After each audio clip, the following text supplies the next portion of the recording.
పరిశుద్ధమైన బైబిల్ గ్రంథం నుండి ద్వితీయోపదేశకాండం 14వ అధ్యాయాన్ని చదువుకుంటాం. మీరు మీ దేవుడైన యెహోవాకు బిడ్డలు కనుక చనిపోయిన వాడెవరిని బట్టి మిమ్మల్ని మీరు కోసుకొనకూడదు. మీ కన్నుబొమ్మల మధ్య బోడి చేసుకొనకూడదు. ఎలా అనగా నీ దేవుడైన యెహోవాకు నీవు ప్రతిష్ఠిత జనం, మరియు యెహోవా భూమి మీదనున్న సమస్త జనములలో విశేషముగా తనకు స్వకీయ జనమగునట్లు నిన్ను ఏర్పరచుకొనెను. నీవు హేయమైనదేదీ తినకూడదు. మీరు తినదగిన జంతువులు ఏవనగా ఎద్దు, గొర్రెపిల్ల, మేకపిల్ల, దుప్పి, ఎర్ర చిన్న జింక, దుప్పి, కారు మేక, కారు జింక, లేడి, కొండ గొర్రె అనున్నవే.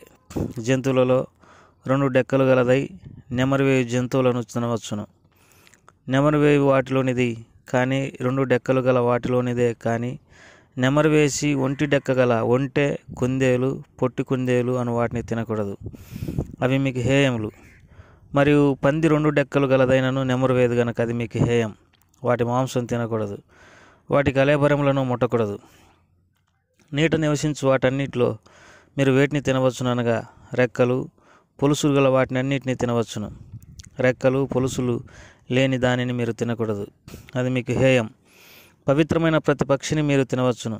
మీరు తినరానివి ఏవనగా పక్షిరాజు, పెద్ద బోరువ, క్రౌంచ్ పక్షి, పిల్లి గద్ద, గద్ద, తెల్లగద్ద, ప్రతి విధమైన కాకి, నిప్పుకోడి, కపిరిగాడు, కోకిల, ప్రతి విధమైన డేగ, పైడిగంటె, గుడ్లగూబ, హంస, గూడుబాతు, తెల్లబందు, చెరువు కాకి, చీకుబాతు, సారసపక్షి, ప్రతి విధమైన శంకుబుడి కొంగ, కూకుడు గువ్వ, గబ్బిలమనున్నవి.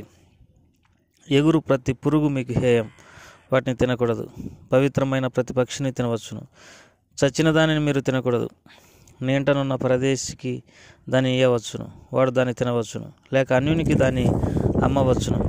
ఎలా అనగా నీ దేవుడైన యెహోవాకు మీరు ప్రతిష్ఠిత జనం. మేకపిల్లను దాని తల్లిపాలతో వండకూడదు. ప్రతి సంవత్సరము నీ విత్తనముల పంటలో 10వ భాగం అవశ్యంగా వేరుపరచవలెను. నీ దినములన్నిటిలో నీ దేవుడైన యెహోవాకు నీవు భయపడ నేర్చుకున్నట్లు నీ దేవుడైన యెహోవా తన నామమునకు నివాస స్థానముగా ఏర్పరచుకున్న స్థలమున ఆయన సన్నిధిని నీ పంటలో కానీ, నీ ద్రాక్ష రసంలో కానీ, నీ నూనెలో కానీ 10వ వంతును, నీ పశువులలో కానీ, గొర్రె మేకలలో కానీ తొలిచూలు వాటిని తినవలెను. మార్గం దీర్ఘంగానున్నందున అనగా యెహోవా తన నామమునకు నివాస స్థానంగా ఏర్పరచుకున్న స్థలం మిక్కిలి దూరంగానున్నందున నీవు వాటిని మోయలేని ఎడల నీ దేవుడైన యెహోవా నిన్ను ఆశీర్వదించున్నట్లును వాటిని వెండికి మార్చి ఆ వెండిని చేతపట్టుకొని నీ దేవుడైన యెహోవా ఏర్పరచుకున్న స్థలమునకు వెళ్ళి నీవు కోరు దేనికైనను, ఎద్దులకేమి, గొర్రెలకేమి, ద్రాక్షరసమునకేమి, మద్యమునకేమి నీవు కోరు దానికి ఆ వెండినిచ్చి అక్కడ నీ దేవుడైన యెహోవా సన్నిధిని భోజనం చేసి నీవును నీ ఇంటివారును నీ ఇంట నుండి లేవీయులను సంతోషింపవలెను. లేవీయులను విడవకూడదు. నీ మధ్యన వారికి పాలైనను స్వాస్థ్యమైనను లేదు. నీ దేవుడైన యెహోవా నీవు చేయు నీ చేతి పన్నులన్నిటిలోనూ నిన్ను ఆశీర్వదించినట్లు 3 సంవత్సరములకు ఒకసారి ఆ ఏట నీ కలిగిన పంటలో 10వ వంతు బయటికి తెచ్చి నీ ఇంట ఉంచవలెను. అప్పుడు నీ మధ్యను పాలైనను స్వాస్థ్యమైనను లేని లేవీయులను, నీ ఇంటనున్న పరదేశులను, తండ్రి లేని వారును, విధవరాలను వచ్చి భోజనం చేసి తృప్తి పొందుదరు. ప్రభువారు ఈ మాటలను మన కొరకై దీవించునుగాక. ప్రార్థన చేసుకుంటాం. ప్రేమగల తండ్రి, దయగల ప్రభా, ద్వితీయోపదేశకాండం 14వ అధ్యాయాన్ని చదువుకోవడానికి సహాయపడుతున్నావు. కొన్ని వాక్య భాగాలను మరి ధ్యానించడానికి సహాయపడమని యేసు ప్రభువారి నామం పేరట అడిగి వేడుకుంటున్నాం తండ్రి. ఆమేన్. ఈ 14వ అధ్యాయంలో మొదటి వచనం, మీరు మీ దేవుడైన యెహోవాకు బిడ్డలు. దేవుని వాక్యంలో మరి తన ప్రజలమైన మన గురించి రాయబడినటువంటి మాట ఏంటిదంటే మనము దైవపుత్రులం, మనం దేవునికి బిడ్డలం, దేవునికి కుమారులం, కుమార్తెలం. కాబట్టి అంత శ్రేష్టమైనటువంటి మాట దేవుడు మనకిచ్చినాడో మనం గమనించాల్సినటువంటి వారం అంటున్నాం.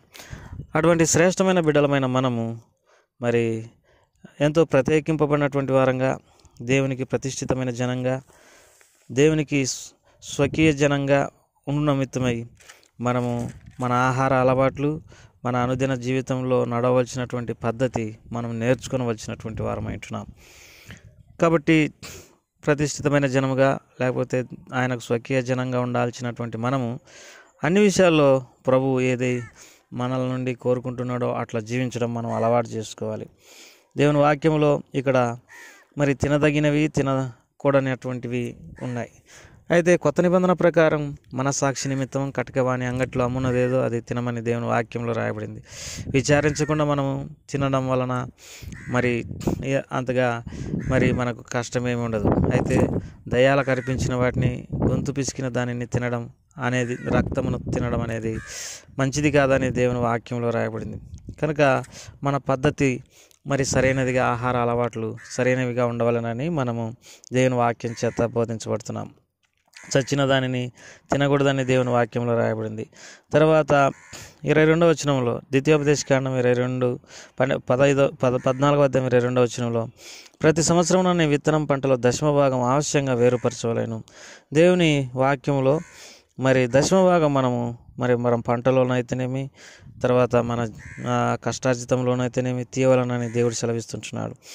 దీన్ని బట్టి మనం దేవునికి భయపడేటటువంటి వారమని మనకు మరి అర్థమవుతుంది. ఎవరైతే దేవునికి నమ్మకంగా ఇస్తారో, తమ పంటలో అయితేనేమి, కష్టార్జితంలోనైతేనేమి దేవునికి నమ్మకంగా తమ భాగం ఇస్తారో వారు దేవునికి భయపడేటటువంటి వారు.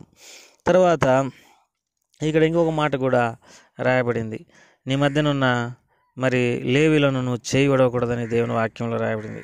ద్వితీయోపదేశకాండం 14:27 వచనం, లేవీలను విడవకూడదు, నీ మధ్యన వారికి పాలైనను స్వాస్థ్యమైనను లేదు. దేవుని సేవకై ప్రత్యేకించబడినటువంటి దేవుని బిడ్డలను మరి విశ్వాసులైనటువంటి వారు జాగ్రత్తగా కాపాడుకోవాల్సినటువంటి బాధ్యత వారిది. చాలాసార్లు మన సొంత విషయాలకు ఎక్కువగా ప్రాముఖ్యత ఇస్తాం, కానీ దేవుని బిడ్డలైనటువంటి వారిని తక్కువగా చూడడం మనకు అది అలవాటుగా ఉండకూడదు. తర్వాత ఇక్కడ ఇంకో మాట కూడా రాయబడింది, మరి 28వ వచనంలో, నీ దేవుడైన యెహోవా నీ చేతి పనులన్నింటిలో నిన్ను ఆశీర్వదించినట్లు. ఎప్పుడైతే మనము అన్ని విషయాల్లో దేవునికి నమ్మకంగా ఉంటామో మన చేతి పనిని ప్రభువారు ఆశీర్వదిస్తాడని దేవుని వాక్యంలో రాయబడింది. కాబట్టి దేవునికి స్వకీయ జనమైనటువంటి మనము, దేవునికి ప్రతిష్ఠితమైనటువంటి జనము అయినటువంటి మనము, దేవునికి విశేషమైనటువంటి మరి స్వకీయ జనమైనటువంటి మనము దేవునికి అనుకూలంగా మనము మన పద్ధతి, మన ప్రవర్తన, మన ఆహార అలవాట్లు, మన వ్యక్తిగత జీవితం అట్లా ఉండాలి. అందుకే దేవుడి విషయాలన్నీ తన ప్రజలకు తెలియజేస్తూ వచ్చినాడు. ఆ రీతిగా ఉండడానికి మనకు ప్రభు సహాయపడును గాక. ప్రేమగల తండ్రి, దయగల ప్రభు, ఈ వాక్య భాగాలన్నింటినీ మా కొరకై దీవించమని యేసు ప్రభువారి నామం పేరట అడిగి వేడుకుంటున్నాం తండ్రి. ఆమేన్.